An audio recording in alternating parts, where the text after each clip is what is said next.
जी नमस्कार दोस्तों, मैं रविंदर सिंह RWR क्लासेस में आपका हार्दिक स्वागत करता हूं। आज हम डिस्कस करेंगे डेली करंट अफेयर्स 29 फरवरी 2024 का, जिसका हम फटाफट रिवीजन करेंगे जो कुमार गौरव सर की क्लास से है।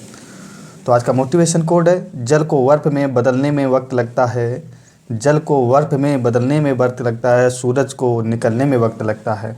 तो किसी को सरकारी नौकरी यदि पाना है तो उसमें वक्त लगेगा, आप टाइम दें और उसको लगातार रिवीजन करते रहिएगा, आपको सरकारी नौकरी ज़रूर मिलेगी। तो शुरू करते हैं आज का पहला question.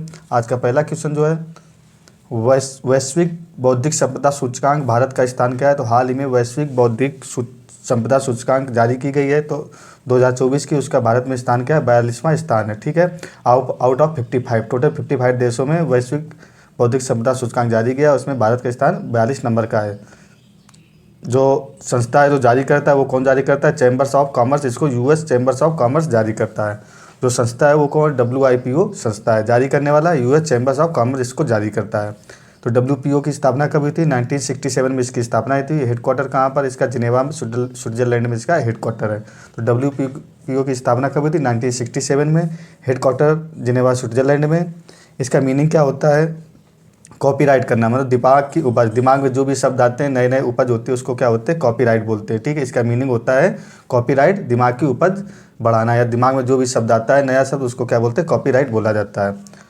US chambers of commerce ने इसका क्या किया, रिपोर्ट जारी किया है। तो इसमें फर्स्ट स्थान किसका है, तो फर्स्ट स्थान यूएसए का है, सेकेंड स्थान किसका है, यूके का है। यूनाइटेड किंगडम मतलब इंग्लैंड का सेकेंड स्थान है, फर्स्ट स्थान यूएसए का है, और 42वां स्थान किसका है, इंडिया का है। ये क्वेश्चन इंपॉर्टेंट क्वेश्चन बनेगा। ठीक है, तो कुछ सूचकांक जारी हुए हैं 2024 के, उसमें हम डाल लेते हैं। भुखमरी सूचकांक में भारत के स्थान कौन सा है, 111 नंबर है। फायर पावर इंडेक्स में चौथा नंबर है। पर्यावरण में 7वां नंबर है। प्रेस फ्रीडम इंडेक्स में 161वां नंबर है। शांति और खुशहाली में दोनों में सेम है, 126 नंबर पर भारत है। और लैंगिक यानी जेंडर गैप इंडेक्स में भारत का स्थान 127वें नंबर पर है। आज का सेकंड नंबर क्वेश्चन, हाल ही में लोकपाल के अध्यक्ष पद पर किसे नियुक्त किया गया है। तो लोकपाल क्या है, एक ये संस्था है, लोकपाल एक संस्था है, इसके अध्यक्ष पद पर नामित किया गया है। ठीक है, तो हाल ही में लोकपाल के अध्यक्ष पद पर किसे नामित किया गया है, जो दूसरे नंबर पर नामित किया गया है, तो अजय मानिक राव को नामित किया गया है। लोकपाल क्या होता है, ये एक संस्था है, इसमें एक हेड होता है और 8 मेंबर होते हैं। टोटल कितने होते हैं, 9 मेंबर होते हैं, एक हेड 8 मेंबर, टोटल 9 पर्सन इसके होते हैं। ये एक्ट कब का था, 2013 का ये एक्ट था। शब्द कहाँ से लिया गया, दिया था ये शब्द, लोकपाल जो शब्द दिया था उसने किसने दिया था, लक्ष्मीमल सिंघवी ने लोकपाल शब्द दिया था। इसका मतलब होता है भ्रष्टाचार को रोकना। लोकपाल का मतलब क्या है, भ्रष्टाचार को रोकना। प्रथम बार लोकपाल कहाँ शुरू किया गया था, स्वीडन में शुरू किया था, जिसका नाम है ओम्बुड्समैन कहते हैं। स्वीडन में इसको लोकपाल को क्या कहते हैं, ओम्बुड्समैन कहते हैं। लोकपाल के जो प्रथम अध्यक्ष थे वो कौन थे, वो 2009 में जिनको नियुक्त किया गया था, पिनाकी चंद्र घोष को लोकपाल का प्रथम अध्यक्ष नियुक्त किया गया था। इनका कार्यकाल कितना होता है, 5 साल तक या 70 साल की उम्र तक इनका कार्यकाल होता है। 70 साल से ज़्यादा उम्र हो जाएगी तो ये अपने उस पर पद पर नहीं रहेंगे। न्यूनतम आयु कम से कम कितनी होनी, 45 वर्ष। इस पद पर अध्यक्ष के लिए कितनी, न्यूनतम 45 वर्ष होना चाहिए। वर्तमान विधि आयोग के अध्यक्ष कौन है, ऋतुराज अवस्थी है। मुख्य सूचना आयुक्त कौन है, CIC जिसको बोलते हैं, मुख्य सूचना आयुक्त हीरालाल समरिया, जो हाल ही में नियुक्त किए गए हैं। ये दोनों क्वेश्चन इंपॉर्टेंट है। हमारा टेलीग्राम चैनल @RWR क्लासेस को आप सब्सक्राइब कर लें, जहाँ पर आपको ये PDF नोट्स प्रोवाइड हो जाएंगे।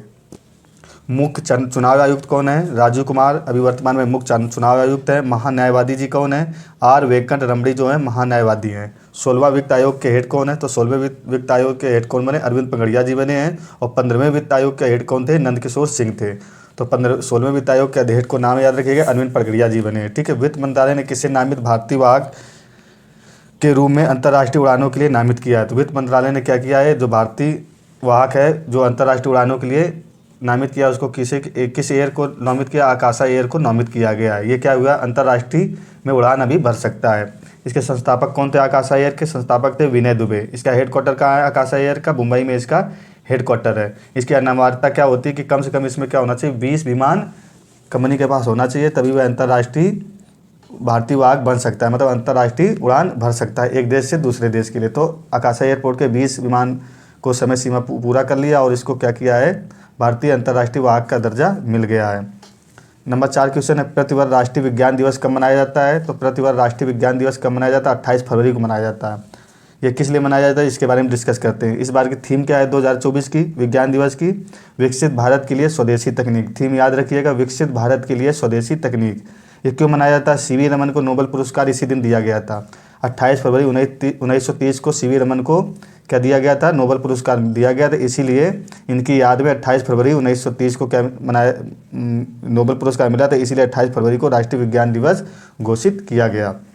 जान लेते हैं भारत के कुछ तो सर्वोच्च पुरस्कार कौन सा होता है। भारत रत्न भारत का सर्वोच्च पुरस्कार होता है। तो फर्स्ट टाइम किसको मिला था, 3 लोगों को दिया गया था 1954 में भारत रत्न। एक थे डॉक्टर सर्वपल्ली राधाकृष्णन, दूसरे सीवी रमन और सी राजगोपालाचारी। तो 3 लोगों को फर्स्ट टाइम दिया गया था भारत रत्न 1954 में। याद रखिएगा, सर्वपल्ली राधाकृष्णन, सी राजगोपालाचारी, सीवी रमन। एक वर्ष में 3 लोगों से ज़्यादा के अधिक लोगों को नहीं दिया जा सकता है, ठीक है। पर इस बार क्या हुआ है, 2024 में 5 लोगों की घोषणा की है भारत रत्न के लिए, उनके नाम आगे हम डिस्कस करेंगे। अगला क्वेश्चन है, फर्स्ट टाइम मरणोपरांत भारत रत्न किसको मिला था। लाल बहादुर शास्त्री को फर्स्ट टाइम मरणोपरांत भारत रत्न मिला था 1966 में। पहले क्या शुरुआत में मरणोपरांत भारत रत्न नहीं दिया जाता था, पर क्या 1955 से मिलना शुरू हुआ। 1956 में ये घोषणा होगी कि मरणोपरांत भी भारत रत्न दिया जाएगा। तो फर्स्ट टाइम किसको दिया गया था, लाल बहादुर शास्त्री को 1966 में भारत रत्न पुरस्कार दिया गया था। फर्स्ट विदेश मंत्री जो थे, नहीं, जो फर्स्ट विदेशी थे उनको जो भारत रत्न मिला था, किसको मिला था, खान अब्दुल गफ्फार को फर्स्ट विदेशी को भारत रत्न मिला था। और नेल्सन मंडेला को सेकंड बार मिला था। 2 लोगों को भारत रत्न मिला हुआ है, खान बहादुर खान को, खान अब्दुल गफ्फार खान को और नेल्सन मंडेला को। इसको अमेंडमेंट कर दिए, खान अब्दुल गफ्फार खान है, ठीक है, गफ्फार खान। और नेल्सन मंडेला 2 लोगों को क्या विदेशियों को अभी तक का भारत रत्न पुरस्कार दिया गया है। इस साल 2024 को 5 लोगों की घोषणा की गई। 5 लोगों कौन कौन से हैं, कर्पूरी ठाकुर हैं जो बिहार के सीएम थे, जिनको जननायक के नाम से जाना जाता है। लाल कृष्ण आडवाणी जिन्होंने बीजेपी को स्थापना में बहुत बड़ी भूमिका निभाई है और ये के भारत के उप प्रधानमंत्री रह चुके हैं। नंबर 3 MS स्वामीनाथन, हरित क्रांति के जनक, जिनको इनका बहुत बड़ा योगदान रहा है, इनको भारत रत्न की इस बार घोषणा की गई है। PV नरसिम्हा राव भारत के पूर्व प्रधानमंत्री रहे हुए हैं। चौधरी चरण सिंह किसानों के ये पूर्व प्रधानमंत्री भी रहे और किसानों के लिए उन्होंने बहुत अच्छा काम किया, इसलिए इनको चौधरी चरण सिंह को भारत रत्न की घोषणा की गई। तो हाल ही में 2024 में किन 5 लोगों की घोषणा की गई, कर्पूरी ठाकुर को, लाल कृष्ण आडवाणी को, MS स्वामीनाथन को, PV नरसिम्हा राव को और चौधरी चरण सिंह को। फर्स्ट संगीतकार को जो भारत रत्न मिला था वो किसको मिला था, सुब्बू लक्ष्मी जी को मिला था। फर्स्ट संगीतकार को भारत रत्न किसको मिला था, सुब्बू लक्ष्मी को। हमारे PDF नोट्स पाने के लिए टेलीग्राम चैनल RWR क्लासेस को सब्सक्राइब कर लें, जहाँ पर ये आपको PDF नोट्स मिल जाएंगे। आज का अगला क्वेश्चन है, हाल ही में स्वयं प्लस प्लेटफॉर्म किसने लॉन्च किया। तो स्वयं प्लस प्लेटफॉर्म लॉन्च किया गया, किसने लॉन्च किया, शिक्षा मंत्रालय ने इसको लॉन्च किया है। शिक्षा मंत्रालय के मंत्री और हेड कौन है, श्री धर्मेंद्र प्रधान जी शिक्षा मंत्रालय के हेड हैं। इसकी जो ये लॉन्च किया कहाँ किया गया है, नई दिल्ली में इसको लॉन्च किया गया है। इसका उद्देश्य क्या रहा है, व्यावहारिक शिक्षा को बढ़ाना देना। ऐसी शिक्षा किस काम की, जो किताबी शिक्षा हो जिससे आप अपना स्किल डेवलपमेंट ना कर सके, ऐसी शिक्षा किसी काम की नहीं है। तो इन्होंने एक स्वयं प्लस प्लेटफॉर्म लॉन्च किया, जहाँ पर क्या होगा, व्यावहारिक शिक्षा को बढ़ावा दिया गया। इसमें कितने मिलियन स्टूडेंट शामिल होंगे, 43 मिलियन स्टूडेंट इसमें जुड़ेंगे और इसमें शामिल होंगे। आज का अगला और 6ठा नंबर का क्वेश्चन है, हाल ही में जगन्नाथ दिघी वाटर फ्रंट। तो हाल ही में जगन्नाथ दिघी वाटर फ्रंट विकास परियोजना कहाँ शुरू गई है, त्रिपुरा में इसको शुरू किया गया। तो कौन सी योजना, जगन्नाथ दिघी वाटर फ्रंट त्रिपुरा में शुरू की गई। त्रिपुरा के CM कौन है, डॉक्टर मानिक शाह हैं। इसका उद्देश्य है पर्यटन को बढ़ावा देना और बुनियादी ढांचा को बढ़ावा देना। तो चेष्टा पहल भी त्रिपुरा में शुरू की गई थी, किसके लिए, बाल विवाह के लिए चेष्टा पहल शुरू की गई थी। बाल विवाह को रोकना त्रिपुरा में चेष्टा पहल शुरू की थी। त्रिपुरा के बारे में हम कुछ जान लेते हैं। त्रिपुरा जो स्टेट है इसकी स्थापना कब हुई थी, 21 जनवरी 1972 को इसकी स्थापना हुई थी। राजधानी इसकी क्या है, अगरतला है। जो इधर पूजा होती है, फेमस पूजा कौन सी, खारची पूजा होती है। जीरो लाइन किसके बीच है, बांग्लादेश और त्रिपुरा के बीच जीरो लाइन पड़ती है। फेस्टिवल कौन सा होता है, होजागिरी फेस्टिवल यहाँ पर होता है। भाषा इसका कोक बरोक भाषा त्रिपुरा की है, जो कि फेमस भाषा है। आज का 7वां क्वेश्चन जान लेते हैं। 7वां क्वेश्चन है, 33 गेंदों में T20 में इंटरनेशनल का सबसे तेज शतक किसने लगाया। तो 33 गेंदों में इंटरनेशनल सबसे तेज शतक किसने लगाया है, जॉन निकोल इनका नाम है। ये नामीबिया के रहने वाले हैं, ठीक है। किसने लगाया 33 गेंदों में, जॉन निकोल। इनका जो इंटरनेशनल T20 में सबसे तेज शतक लगाने वाले जॉन निकोल हो गए हैं। तो 33 गेंदों में इन्होंने लगाना। इसके पहले किसका रिकॉर्ड था, 34 बॉल में किसने लगाया था, कुशाल मल्ला ने लगाया था। ये कहाँ के रहने वाले थे, नेपाल में। इन्होंने ये नेपाल के रहने वाले थे। कुशाल मल्ला जो 34 गेंदों में 100 लगाया था, और जॉन किशोर कहाँ के रहने वाले, नामीबिया के रहने वाले। इन्होंने किसके खिलाफ लगाया है, नेपाल के खिलाफ ही लगाया है। आज का 8वां क्वेश्चन, हाल ही में किसने भारतीय हॉकी के CEO पद से इस्तीफा दे दिया है। तो हाल ही में जो भारतीय हॉकी पद के CEO थे वो कौन थे, एलोना नॉर्मन थी। तो एलोना नॉर्मन ने क्या किया, भारतीय हॉकी पद से CEO के पद से इस्तीफा दे दिया। इन्होंने क्यों क्या है, इस्तीफा देते समय इन्होंने बोला है, माहौल जो इधर का है वो घुटन भरा है। कैसा माहौल है, घुटन भरा है। यहाँ क्या होता है, अपमान होता है और राजनीति इसमें ज़्यादा होती है। इसलिए एलेना नॉर्मन ने क्या हुआ, भारतीय हॉकी CEO के पद से इस्तीफा दे दिया है। अब बाकी भारतीय संघ के जो अध्यक्ष है वो कौन है, दिलीप टर्की जो है, जो पूर्व के हॉकी खिलाड़ी रहे हुए हैं और कैप्टन भी रहे हुए हैं। तो दिलीप टर्की जो है हेड कौन है, दिलीप टर्की हेड है भारतीय हॉकी संघ के, हेड कौन है, दिलीप टर्की है। और इस्तीफा किसने दिया है, वो जो CEO थी एलेना नॉर्मन ने इस्तीफा दिया है। हमारा टेलीग्राम चैनल RWR क्लासेस को सब्सक्राइब कर ले, जहाँ पर आपको ये सेम PDF नोट्स फ्री में प्रोवाइड किए जाते हैं। और इस चैनल पर तिरंगा 2.0 जो कुमार गौरव सर चला रहे हैं, फ्री में PDF नोट्स और फ्री में फटाफट रिवीजन इसी प्रकार से उसमें कराया जाता है। तो आज का फर्स्ट क्लास हम इसमें डालेंगे तिरंगा 2.0 को 1 और 2 को सम्मिलित करके, तो उसको भी देखना ना भूलें, वो बहुत एग्जाम के लिए इंपॉर्टेंट क्लास होने वाली है। तो तिरंगा 2.0 और ब्रह्मास्त्र 2.0 को सारे नोट्स इसमें प्रोवाइड होंगे। आज का अगला क्वेश्चन, पशु कल्याण के लिए वनतारा पैर किसने लॉन्च की, तो वनतारा पैर किसने लॉन्च की है, रिलायंस कंपनी ने इसको लॉन्च किया है। इसका उद्देश्य क्या रहेगा, पशु कल्याण करना, पशुओं का कल्याण करना वनतारा पैर का उद्देश्य रहेगा। वनतारा क्या है, जानवरों का सितारा होता है।